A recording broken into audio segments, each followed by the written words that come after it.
বেশ কিছু ভুল রয়েছে, যে ভুলগুলো যদি করা হয়ে থাকে তাহলে সেই ক্ষেত্রে কিন্তু অর্গাজমটা দেরিতে হয়ে থাকে। অর্থাৎ কিছু পদ্ধতি রয়েছে, সেই পদ্ধতিগুলো যদি আপনি মেনে না চলেন বা সেই পদ্ধতিগুলো যদি আপনি না মানেন, তাহলে সেই ক্ষেত্রে কিন্তু আপনি সহবাসের ক্ষেত্রে, শারীরিক সম্পর্কের ক্ষেত্রে সর্বোচ্চ যে যৌন তৃপ্তি বা সুখ বা আনন্দ সেটা কিন্তু পাবেন না। অর্থাৎ অর্গাজমটা দেরিতে হবে বা অনেক সময় নাও হতে পারে।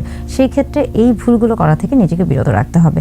তাহলে আসুন জেনে নিই যে আসলে কি কি করা যাবে না বা কোন কোন জিনিসগুলোর প্রতি আসলে আমাদেরকে সবচেয়ে বেশি গুরুত্ব দিতে হবে। প্রথমে আমরা বলে থাকি যে স্বামী স্ত্রী উভয়ের মধ্যে একটা কমিউনিকেশন থাকতে হবে, অর্থাৎ যোগাযোগের একটা মাধ্যম থাকতে হবে। যদি আপনি কমিউনিকেশনই না থাকে আপনাদের দুজনের মধ্যে, স্বামী স্ত্রীর মধ্যে, তাহলে আসলে কিভাবে বুঝবেন যে কার ভালো লাগা বা ভালোবাসার জায়গাটা কোন জায়গায়। এই জন্য কমিউনিকেশনটা অনেক জরুরি একটা বিষয়। অনেকে এই জিনিসটাকে গুরুত্ব দেয় না। দেখা যাচ্ছে যে যখন সহবাসে যাচ্ছেন, আপনার যে সঙ্গী আছে তার প্রাধান্যটা কি বা তিনি কোন জিনিসটাকে প্রাধান্য দিচ্ছেন ওই জিনিসটা নিয়ে চিন্তা করেন না। তো সেই ক্ষেত্রে অর্গাজমটাও আসলে দেরিতে হয়ে থাকে। আরেকটা খুবই গুরুত্বপূর্ণ বিষয় যে বেশিরভাগ পুরুষই বা অনেক পুরুষই মনে করে থাকেন যে যদি পেনিসকে পেনিট্রেশন করা হয়ে থাকে ভ্যাজাইনাতে, অর্থাৎ যদি পুরুষলিঙ্গ যোনিপথে প্রবেশ করানো হয়ে থাকে স্ত্রীদের, সেই ক্ষেত্রে হয়তোবা অর্গাজমটা সম্ভব বা সর্বোচ্চ যৌন তৃপ্তি সম্ভব। কিন্তু না, আসলে সবসময় যদি সরাসরিভাবে পেনিসটাকে পেনিট্রেট করা হয়ে থাকে ভ্যাজাইনাল ওয়ালে বা ভ্যাজাইনাতে, সেই ক্ষেত্রে দেখা যাচ্ছে যে সবসময় অর্গাজম সম্ভব না। বরং আপনি যদি সবচেয়ে বেশি গুরুত্ব দিয়ে থাকেন ক্লাইটোরিসে, এবং সেই ক্ষেত্রে কিন্তু আপনার অর্গাজমটা খুব সহজেই সম্ভব। এবং ক্লাইটোরিসে যদি গুরুত্ব দেওয়া হয়ে থাকে, স্টিমুলেশন বা উত্তেজনা দেওয়া হয়ে থাকে, সেই ক্ষেত্রে কিন্তু অনেক সময় পেনিট্রেটিভ সেক্সের প্রয়োজন হয় না। অর্থাৎ সেই ক্ষেত্রে কিন্তু পুরুষ লিঙ্গকে স্ত্রীর যোনিপথে প্রবেশ করানোর প্রয়োজন হয় না, এবং সেই ক্ষেত্রে কিন্তু নিজে থেকে অর্গাজম হতে পারে। অর্থাৎ আপনি যদি ক্লাইটোরিসকে গুরুত্ব না দেন বা সেই ক্ষেত্রে যদি আপনি ক্লাইটোরিসে স্টিমুলেশন বা উত্তেজনা তৈরি না করে থাকেন, তাহলে কিন্তু অনেক ক্ষেত্রেই আপনার স্ত্রীর অর্গাজম নাও হতে পারে, কিংবা হলেও সেটা দেরিতে হতে পারে। আরেকটা খুবই গুরুত্বপূর্ণ বিষয় আমরা বলে থাকি যে লুব্রিকেশন। অর্থাৎ অনেক সময় দেখা যাচ্ছে যে খুব তাড়াহুড়া হয়ে থাকে বা বিভিন্ন কারণে লুব্রিকেশনটা হয় না, বা সেক্সের প্রথম দিকে বা সহবাসের প্রথম দিকে একটা প্রিকামের মতো বের হয়ে থাকে, যেটা আপনার সহবাসটাকে আরেকটু পিচ্ছিল করে থাকে বা আনন্দদায়ক বা সহজ করে তোলে। এইটা যখন আসলে বের না হয়, তখন দেখা যাচ্ছে যে জায়গাটা অনেক শুষ্ক থাকে। তো অনেকে তখন মনে করে থাকে যে তিনি যদি লুব্রিকেন্ট ব্যবহার করে থাকেন, অর্থাৎ বাহির থেকে তিনি যদি কোনো পিচ্ছিল পদার্থ, যেগুলো কিনা শুধুমাত্র সহবাসের ক্ষেত্রে ব্যবহার করা হয়ে থাকে, সেগুলো যদি তিনি ব্যবহার করে থাকেন, সেই ক্ষেত্রে হয়তোবা তার যে সহবাসটা আছে সেটা হয়তোবা তিনি সর্বোচ্চ সুখ পাবেন না। তো এই ক্ষেত্রে যে একদিকে স্বামী স্ত্রী দুজনেরই আসলে যৌন তৃপ্তিটা থেকে দুজনেই বঞ্চিত হয়ে থাকে, আবার দেখা যাচ্ছে যে আপনার যে সঙ্গী রয়েছে অর্থাৎ স্ত্রী রয়েছে তারও কিন্তু কষ্ট হয়ে থাকে, এবং তার ক্ষেত্রেও কিন্তু অর্গাজমটা অনেক সময় হয় না বা দেরিতে হয়ে থাকে। অর্থাৎ এই ক্ষেত্রে কিন্তু লুব্রিকেন্টকেও অনেক সময় গুরুত্ব দিতে হয়। আরেকটা গুরুত্বপূর্ণ বিষয় আমরা বলে থাকি যে বাউল অ্যান্ড ব্লাডার ভয়েড। অর্থাৎ আপনার সহবাসের ক্ষেত্রে আপনাকে অবশ্যই খেয়াল করতে হবে যে সহবাসের আগে এবং সহবাসের পরে যেন প্রস্রাব এবং পায়খানার যেন চাপ না থাকে, অর্থাৎ মলমূত্রটা আগেই ত্যাগ করে নিতে হবে।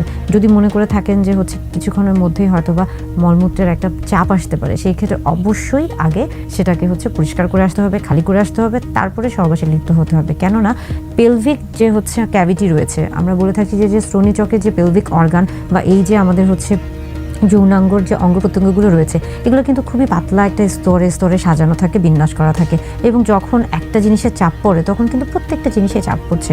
এবং আপনি যদি মলমূত্র ত্যাগ না করেই, অর্থাৎ আপনি যদি চাপ নিয়েই সহবাসে লিপ্ত হয়ে থাকেন, সেই ক্ষেত্রে কিন্তু একটা পর্যায়ে আপনার এই যে প্রস্রাব বা পায়খানার যে থলেগুলো রয়েছে, সেখানে কিন্তু একটা বিরূপ প্রতিক্রিয়া তৈরি হতে পারে, এবং অনেক সময় কিন্তু বিভিন্ন ধরনের সমস্যা রোগেরও সৃষ্টি হতে পারে। অর্থাৎ এই ক্ষেত্রে অবশ্যই সহবাসের আগে এবং পরে আপনার মলমূত্র ত্যাগ করতে হবে, এবং সেটাকে অবশ্যই পরিষ্কার পরিচ্ছন্ন রাখতে হবে।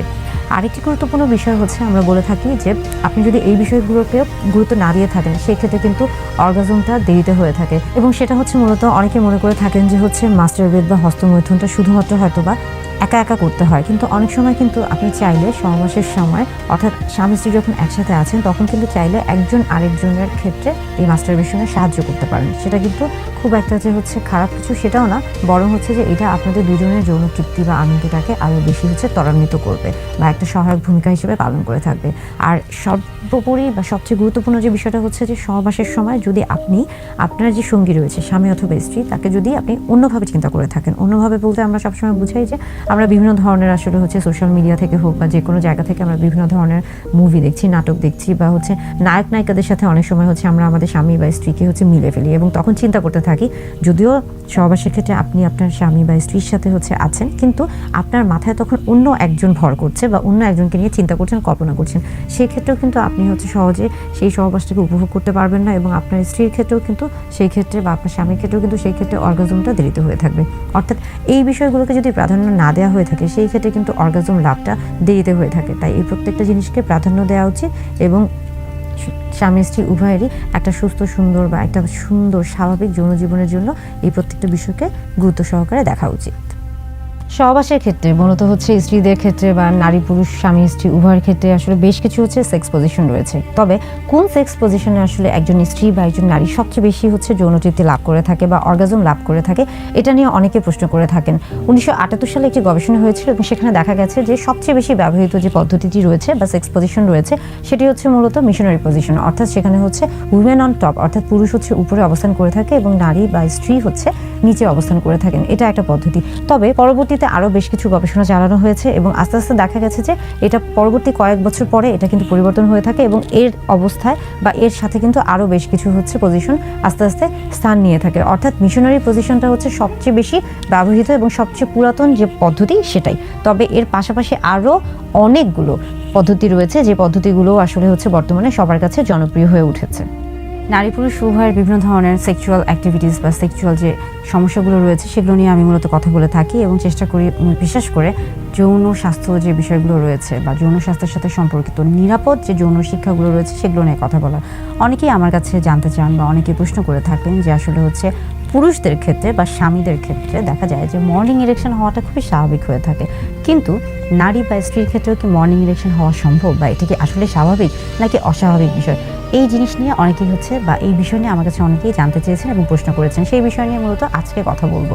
আমরা জানি যে পুরুষদের ক্ষেত্রে মর্নিং ইরেকশন খুবই স্বাভাবিক একটি বিষয় এবং অনেক ক্ষেত্রে কিন্তু পুরুষদের ক্ষেত্রে মর্নিং ইরেকশন হওয়াটা স্বাভাবিক এবং স্বাস্থ্যসম্মত।